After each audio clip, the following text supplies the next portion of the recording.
Hey everybody, it's Josh. I want to talk about dealing with relationships. All different types of people. The main thing you have to remember is we are usually attracted to our opposites. The old line, opposites attract. There's usually wisdom in those old sayings. The reason for this is if you were both exactly the same type of people, one of you would be obsolete. Or both of you. You have to learn to set aside your ego. You have to learn to set aside that egotism, the victimization, or the victimhood status that you perpetually live in. I don't care if you are the victim. It doesn't matter. You got yourself in that relationship. You and the other person in that relationship are the reason you're in it. If it's physically abusive, you need to get out of it right now. If it's mentally abusive, you've got a choice. Now, a lot of times they say that someone who's mentally controlling and abusive never changes. That might be so in many cases. I've seen cases where that's not the case, where the people absolutely do change. You find God, you find Christ, it'll completely transform you. But you have to look at the type of person you are, and you have to break it down. The first thing you have to do is understand that it needs to be more about the other person. First of all, if you don't love yourself, which many of us don't, it's sad, but I hated myself most of the time. If you don't love yourself, you have to work on that first. I'm not saying you have to split off your relationship. I'm not saying anything like that. But you need to go out and do some self-discovery. Go out and start talking to God. Start assessing your life from a different angle. Until you do this, you're not ready to move on to any other steps. Because if you hate yourself, you'll never love anyone else. So you can go through the motions all you want. It's fine. Don't ever expect to get anywhere. And when you don't, you only have yourself to blame. As I said, I speak to you as someone who knows from experience. I've been married for around 20 years now. It's definitely the hardest relationship to maintain because you want to be independent a lot in your life, but you feel like the other person, and this is almost everyone goes through this. You feel like the other person is so stuck in their ways that you can't be yourself. You can't be who you want to be.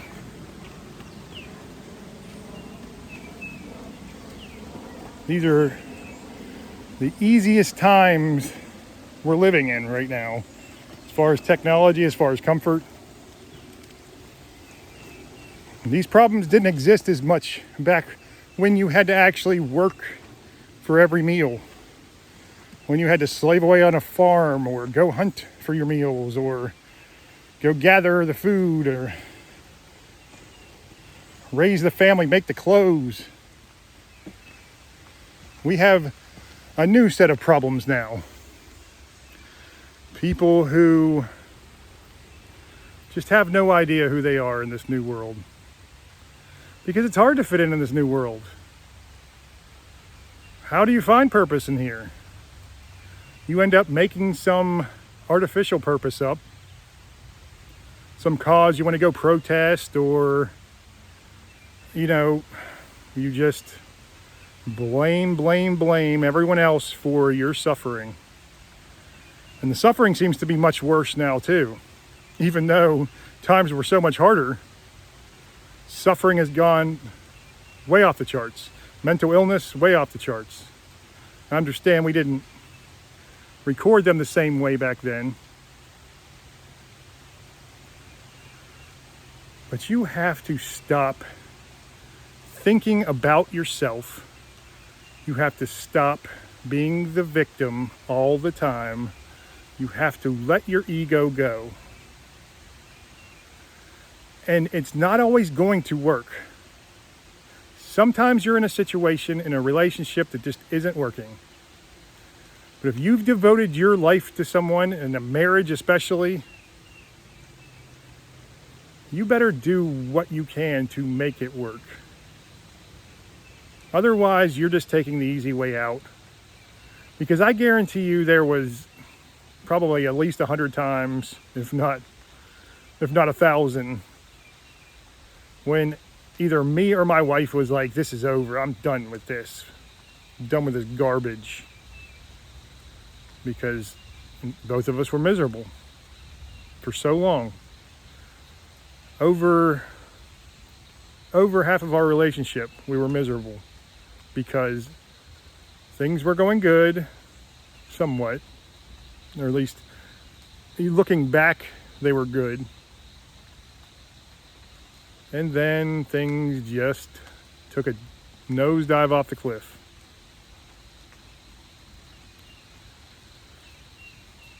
It is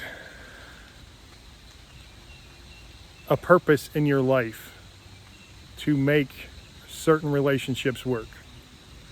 Now, nobody knows which ones they are. But if you're going to be a coward and you're going to be so selfish that you won't even make any sacrifice for the other person, then it's just bound to fail. It cannot last with two people who want to be individuals so badly. It has to be two people who want to make a union. You have to make each other stronger. You have to feed off of each other's strengths to booster your weaknesses. You have to give them your strengths to booster their weaknesses.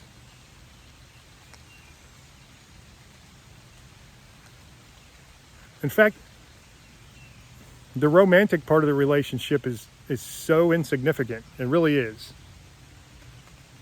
I mean, when you're young, that's all you think matters. Because that's all most of relationships are now. Just lust. They have no clue what love is. I can't say anything. I didn't know what love was until my children were born. I'd seen examples of it. I loved my children with all my heart, and I knew that was pure love. But to love someone who's already an adult, and you meet and you're trying to date, I mean, especially when it doesn't seem like there's any depth to anyone anymore. But let me tell you something. We'll let this little plane go by. Let this jet go by. I am a deep person. I'm constantly pondering deeper questions in life.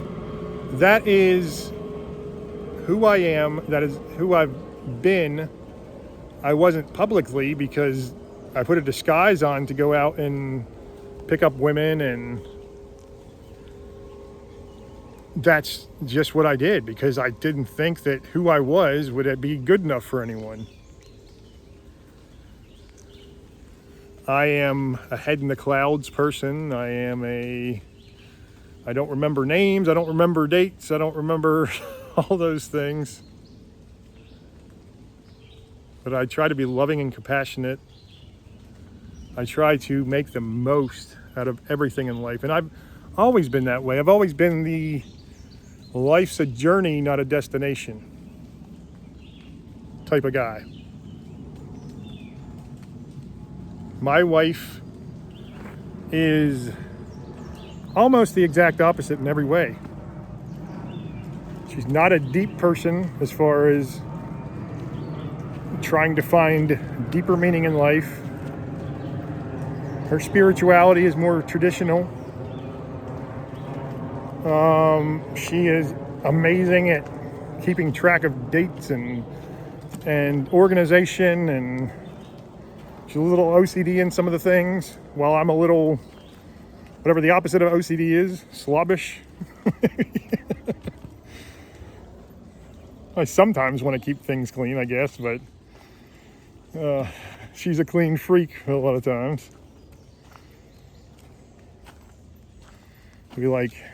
A lot of times we like different shows and movies, and it's hard to relate to someone who is completely opposite than you, but that's who you need. So you have to learn to understand them. You have to make sacrifices. I'm not saying give up everything you love in life. I'm not saying change who you are at all. You have to discover who you are.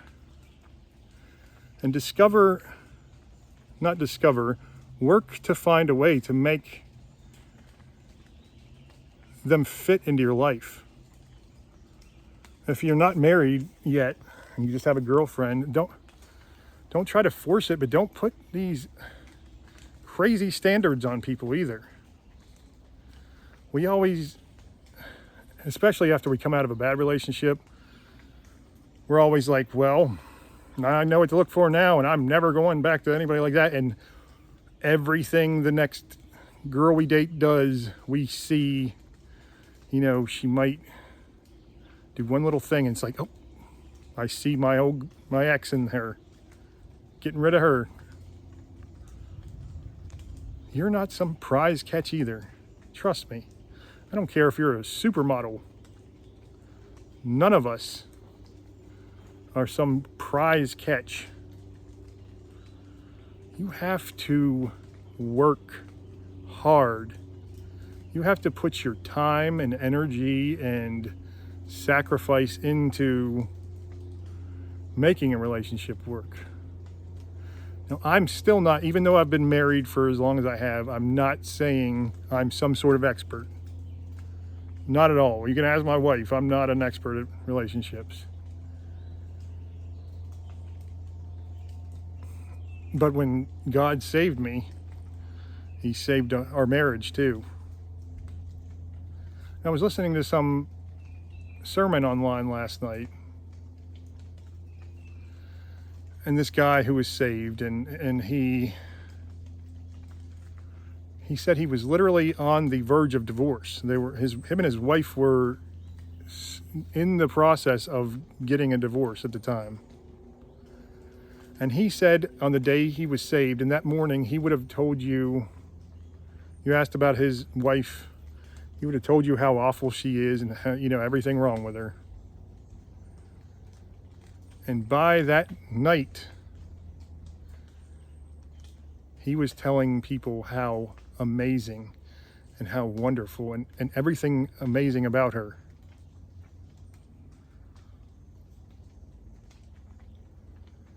There are so many things that are amazing about my wife that I don't give her enough. I don't tell her enough. I try to tell her how much I love her every night. I don't give enough affection. I know that because my back is always hurting and it's hard for me sometimes to even do anything except for sit in my recliner when I get home.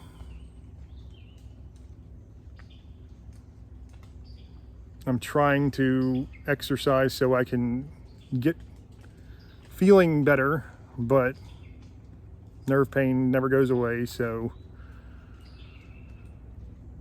I have to try to work harder to show my wife affection. You know, we barely ever get out and do anything because we're always broke, and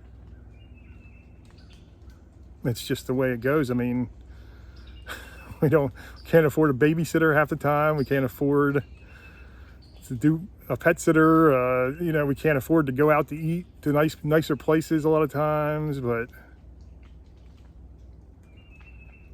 it's not even really about that. You have to find your own way. I don't care if you're homeless.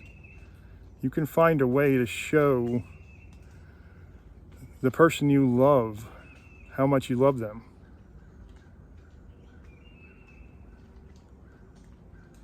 Just, you have to understand your own flaws. And you have to stop magnifying your significant other or your girlfriend's flaws, or your husband, whoever.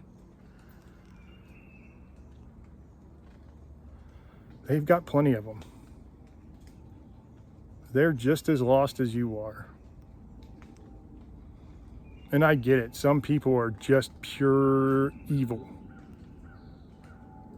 And it seems like every time we split up with somebody, we think it's not usually a very peaceful breakup. There's a lot of resentment. There's a lot of all kinds of stuff. But that is almost always more of a 50-50 thing than a 90-10 thing like you think it is.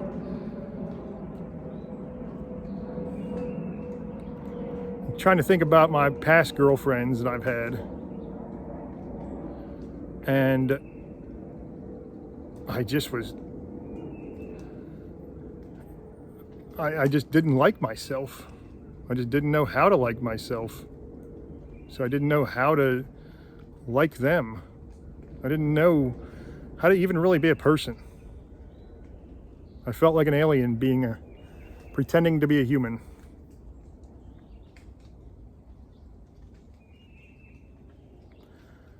Just try to work on yourself and then work on your relationships. Any relationships. It doesn't have to be a, husband or wife or boyfriend or girlfriend. It can be a friend. It can be a sister, brother, parent. Work on all of them by working on yourself first. Because once you find that light inside of you, you will lift everyone around you up. As I said yesterday, learn from how dogs act. Like, it is the greatest joy of their life to see you when you come home from wherever you've been, or when you decide to spend time with them. Start bringing that enthusiasm into your relationships. Just bring that enthusiasm as much as you can. And you're going to have to deal with the same old you've been dealing with before. The same old person you've been dealing with before. But just keep at it. Let that light chip away at the darkness. Like a pickaxe. Just chipping and chipping. Don't give up. Don't let the darkness take you over. I do it too often still. So I'm not saying that I'm any better than you ever. I'll come home, I'm in pain, and then I'll hear complaining about something or fighting with the kids.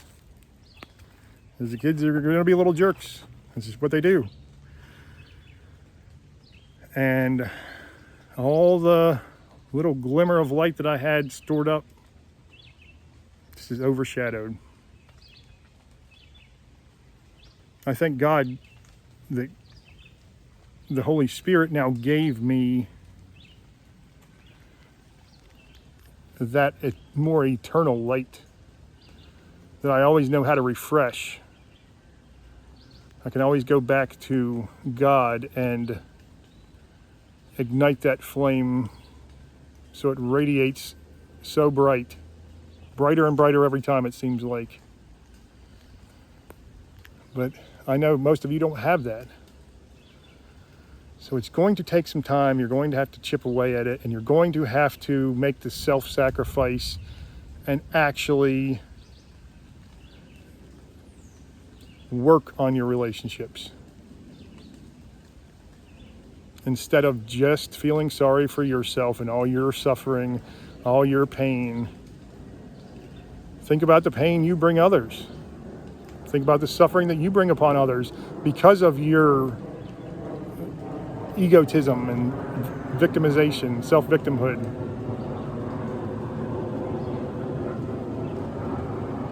Okay, I just wanted to record that just before I got out of the woods. I'm getting rained on all day today. It's the only way that I can get escape from the heat though, so I like it. I'll talk to you all soon. God bless.